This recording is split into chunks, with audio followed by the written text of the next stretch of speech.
Praise the lord. యేసు రక్తమే జయము. మన రక్షకుడు మన విమోచకుడైన యేసుక్రీస్తు పరిశుద్ధ నామములో అందరికీ వందనాలు. చిన్న ప్రార్థన ద్వారా ఈ ఉదయకాల వాగ్దానం చేసుకుందాము. పరిశుద్ధుడ మహాగణుడు అయిన దేవ యేసయ్య, సర్వాధికారి అయిన మీకు వేలాది వందనములు కృతజ్ఞత స్తుతి స్తోత్రం చెల్లించుకుంటాను. దేవ ఉదయకాలం ప్రభు వాక్య భాగం ధ్యానిస్తుండగా వాక్య భాగం మాకు అర్థమవులు సహాయం చేసి మీ కృపలో బలపరిచి మీకు మాదిరిగా మమ్మల్ని నడిపించమని చిన్న ప్రార్థన యేసుక్రీస్తు అతి పరిశుద్ధ నామములో అడిగి వేడుకుంటున్నాను తండ్రి. Amen amen.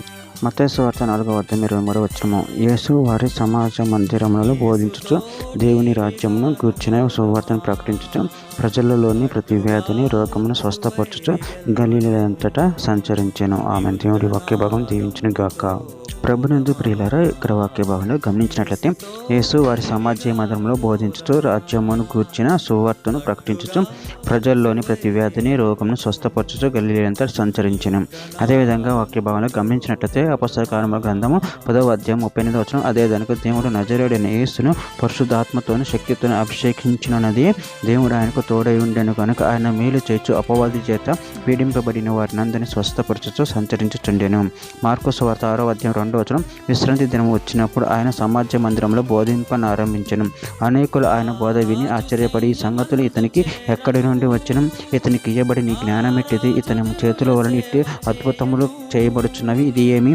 అపొస్తలుల కార్యముల గ్రంథం 9వ అధ్యాయం 20వ వచనం. వెంటనే సమాజ మందిరంలో యేసే దేవుని కుమారుడని ఆయన గూర్చి ప్రకటించుచూ వచ్చిన. అపొస్తలుల కార్యముల గ్రంథం 18వ అధ్యాయం 4వ వచనం. అతడు ప్రతి విశ్రాంతి దినం సమాజ మందిరంలో తర్కించుచు యూదులను క్రీస్తుదేశులను ఒప్పించుచు ఉండెను. మత్తయి సువార్త 13వ అధ్యాయం 19వ వచనం. ఎవడైనను రాజ్యమును గూర్చిన వాక్యం వినియు గ్రహింపకుండగా దుష్టుడు వచ్చి వాని హృదయంలో విత్తబడిన దాన్ని ఎత్తుకొని పోవును. త్రోవ ప్రక్కన విత్తబడిన వాడు వీడే. మత్తయి సువార్త 24వ అధ్యాయం 14వ వచనం. మరియు ఈ రాజ్య సువార్తికుల సకల జనులకు సాక్షాత్తమే లోకమంతటను ప్రకటింపబడను, అటు తర్వాత అంతము వచ్చును. రోమిలికి రాసిన పత్రిక 10వ అధ్యాయం 15వ వచనం. ప్రకటించేవారు పంపబడని ఎడల ఎట్లు ప్రకటించదు, ఇందు విషయం ఉత్తమమైన వాటిని గూర్చిన సువార్త ప్రకటించు వారి పాదములు ఎంతో సుందరమైనవి అని వ్రాయబడి ఉన్నది. కీర్తన గ్రంథం 103వ అధ్యాయం 3వ వచనం. ఆయన దోషములన్నిటిని క్షమించువాడు, నీ సంకటములన్నిటిని కుదుర్చువాడు. చివరిగా ఒక మాట, లూకా సువార్త 7వ అధ్యాయం 22వ వచనం.